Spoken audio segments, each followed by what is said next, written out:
The 2014 United Nations World Drug Report is out, and the Washington Post made a map of marijuana use by country. So this is really interesting. We can see which places use more marijuana and which places use less. So Iceland actually wins the prize for most stoners per capita with 55,000 pot users total. And to be clear here, that's almost 1/4 of their population. Now, for the people listening on the live show, I'll describe what we can see here. This is the red areas on this map represent the places that have more marijuana use. That's over 20% of the population using marijuana. The yellow represents 5 to 10% of the population using marijuana, and the 0 represents nobody uses it, or very few, or there's no data available. So if we look at this map and we try to draw some conclusions from it, the clearest conclusion that I see here is that it appears to be the case that most of the countries that use a lot of weed are more advanced. Now, it's not perfect, because there are a few countries there that are a little less advanced that also use a decent amount of weed. But the places that use the most weed in the world, it's Canada, the United States, Australia, New Zealand, Iceland, Bermuda, it looks like, the Bahamas, and then I think Nigeria is the one that uses a decent amount, but they're not as advanced. And then you have, in the second categorization, so they still use a decent amount, is pretty much all of Europe. Switzerland, Spain, France, Ireland, the United Kingdom, Greenland. Well, Greenland's not Europe, right? No, it's not considered Europe, I don't think. Or maybe it is. Who knows? Whatever. I like how I'm failing miserably geography, and you guys see my weakness here.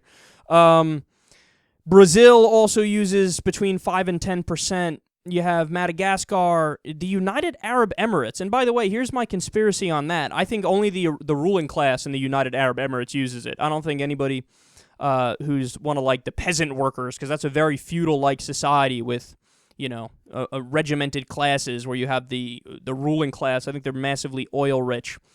So that's the map right there. And again, my biggest takeaway is that it appears that most of the advanced countries use weed.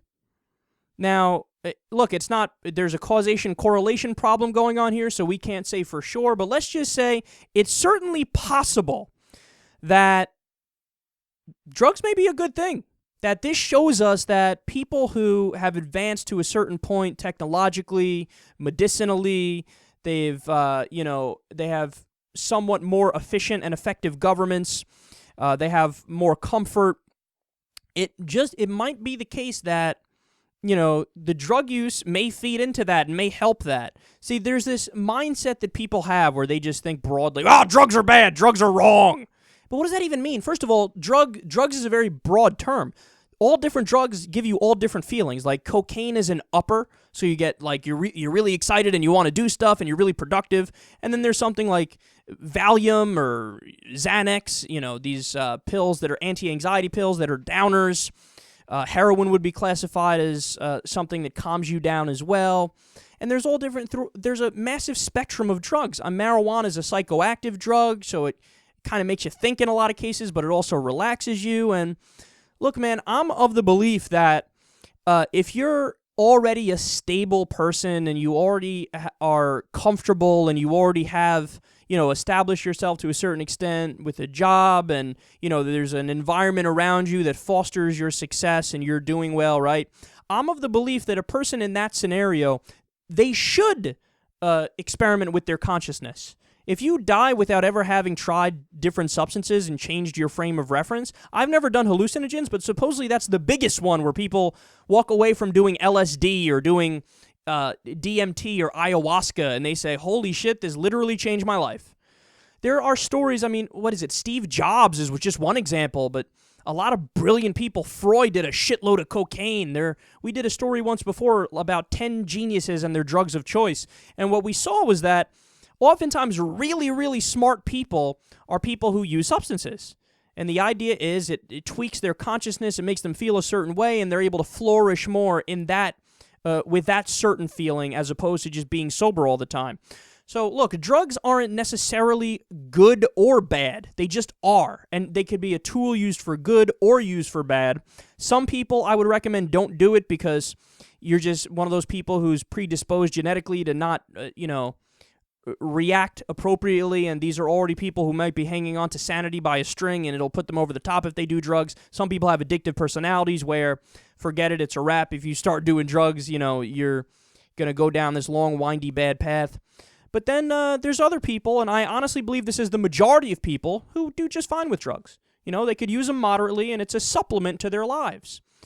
Alcohol is a perfect example. The overwhelming majority of people who drink alcohol do it recreationally, and it's fine. It enhances their life. Have a few drinks a week, 2 or 3 nights a week. You drink a little bit, and that's it, man. Overwhelming majority of people can take it. Some people can't. But don't let a few bad apples spoil the bunch. Let the rest of us enjoy our substances, including marijuana, and including all drugs. Legalize them all, because that's what actual freedom is. We could pretend to care about freedom, but unless we allow people to put in their body whatever they want to put in their body, as long as they're not hurting anybody else, we're not actually abiding by freedom. So let's actually abide by it, because that's the policy that, at least to me, makes the most sense.